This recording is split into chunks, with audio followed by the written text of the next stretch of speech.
El mundo está lleno de historias.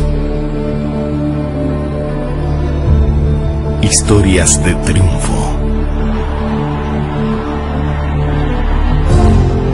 Historias de heroísmo. Historias de dolor. Historias de pasión.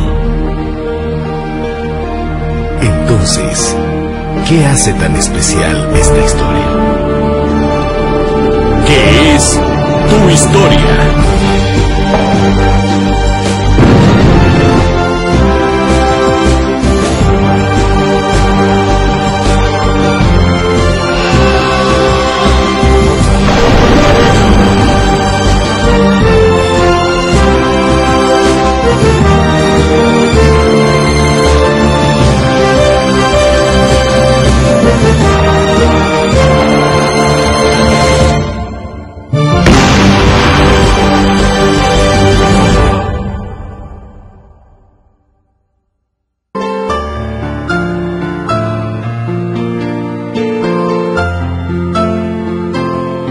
Las reformas de medio siglo. Entre 1845 y 1850 se presentaron cambios en la Nueva Granada que condujeron al triunfo de las ideas liberales librecambistas. El gobierno de Mosquera y el comienzo de las reformas liberales. En 1845, subió a la presidencia Tomás Cipriano de Mosquera, quien gozaba del apoyo de los terratenientes esclavistas. Pese a su tradición conservadora, Mosquera impulsó una serie de reformas con claras tendencias liberales. Su secretario de Hacienda, Florentino González, fue el autor de la política económica de este gobierno y el iniciador de las reformas liberales de medio siglo. González, educado en Inglaterra, conocía a fondo la ideología del liberalismo económico. Se convirtió en el vocero de los intereses de los comerciantes que buscaban que se impusiera el librecambio y que deseaban que la Nueva Granada fuera un país agrícola minero que suministrara materias primas a los países industrialmente desarrollados para recibir a cambio productos terminados.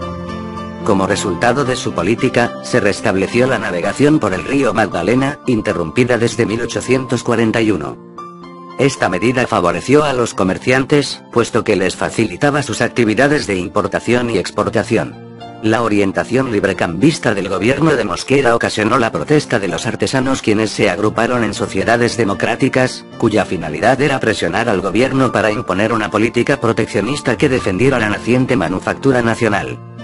Las grandes reformas de 1850. Mosquera fue sucedido en la presidencia por José Hilario López, quien contó con los votos de los artesanos que esperaban que se mantuviera el proteccionismo. Una vez posesionado, el gobierno inició el proceso de reformas que introdujeron profundos e importantes cambios en la economía. Estas reformas fueron: reforma fiscal, consistió en la abolición de muchos impuestos coloniales que todavía estaban vigentes en la Nueva Granada. Suprimió el diezmo y el estanco del tabaco, con lo cual se incrementó el cultivo de este producto. Además, el gobierno cedió a las provincias el derecho de fijar y recaudar algunos impuestos y las autorizó para suprimirlos si la autoridad provincial lo consideraba conveniente. Abolición de la esclavitud. En 1851, el gobierno declaró libres a los esclavos que aún subsistían en el país. Los terratenientes del sur, donde estaba concentrada gran parte de la población esclava, se rebelaron contra esta ley y organizaron una revuelta, pero no tuvieron éxito. Los esclavos libertos pasaron a formar parte del grupo de trabajadores agrícolas asalariados. Reforma agraria. Se suprimieron definitivamente los resguardos o tierras que habían sido entregadas a los indígenas desde la época colonial. Con esta ley culminó el proceso de disolución de resguardos que había comenzado en 1821. Los indígenas, desalojados de sus tierras, pasaron a formar parte del grupo de peones asalariados en las grandes haciendas, muchas de las cuales aumentaron su tamaño a costa de la disolución de los resguardos. Esta reforma suprimió además los ejidos, tierras comunales cercanas a los poblados y ciudades que servían para el sustento de los pobres de las ciudades. Estas tierras fueron adquiridas por ricos terratenientes o por comerciantes interesados en cultivar productos de exportación, y sus antiguos beneficiarios se convirtieron entonces en trabajadores asalariados de los nuevos propietarios. Establecimiento del librecambio. Pese a las promesas que López había hecho a los artesanos, el librecambio fue establecido definitivamente. Esta reforma favoreció a los comerciantes importadores, exportadores y a los terratenientes interesados en vincularse al mercado internacional.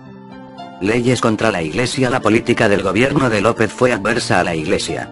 Se suprimió el fuero eclesiástico o derecho del que gozaban los clérigos de ser juzgados mediante procedimientos especiales. Se proclamó la elección popular de los párrocos y los jesuitas, que habían regresado al país durante el gobierno de Herrán, fueron expulsados nuevamente. Algunos obispos fueron desterrados. En 1853 se abolió el patronato republicano y se decretó la total separación entre la Iglesia y el Estado.